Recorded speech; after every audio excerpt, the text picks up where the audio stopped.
ইতালির ফুটবল ফেডারেশনে যোগদানের মাত্র ১৬ দিনের মাথায় পদত্যাগ করেছেন কিংবদন্তি ডিফেন্ডার পাওলো মালদিনি।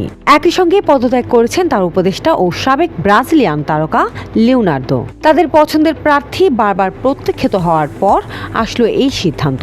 এর ফলে কোচ নিয়োগ নিয়ে ইতালিয়ান ফুটবলের সংকট আরও ঘনীভূত হলো।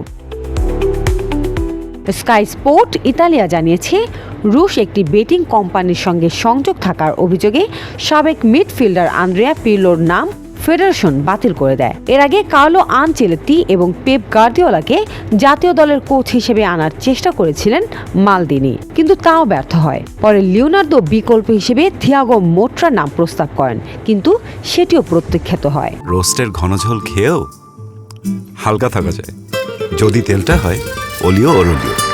হেলদি লাইফস্টাইলে সব হবে অলিও ওরলিওতে।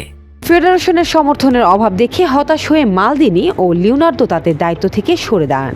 গত বিশ্বকাপ বাছাইয়ের প্লে অফে বসনিয়া হার্জেগোভিনার কাছে টাই ব্রেকারে হেরে ইতালি বিদায় নেয়। টানা তৃতীয়বারের মতো বিশ্বকাপের মূল পর্বে উঠতে ব্যর্থ হয় তারা। এরপর পদত্যাগ করেন কোচ জেনারো গাত্তুসো। মালদিনি ও তার উপদেষ্টা লিওনার্দোকে দায়িত্ব দেওয়া হয়েছিল নতুন কোচ খুঁজে বের করার, যিনি ফ্রান্স, বেলজিয়াম ও তুরস্কের সঙ্গে ন্যাশনস লিগে দলকে নেতৃত্ব দেবেন এবং ইউরো 2028-এর যোগ্যতা অর্জনে সহায়তা করবেন। কিন্তু তাদের পদত্যাগের ফলে ইতালির ফুটবলে দেখা দিয়েছেন নতুন সংকট। লোপা ইসলাম, নিউজ ডেস্ক, দৈনিক ইনকিলাব।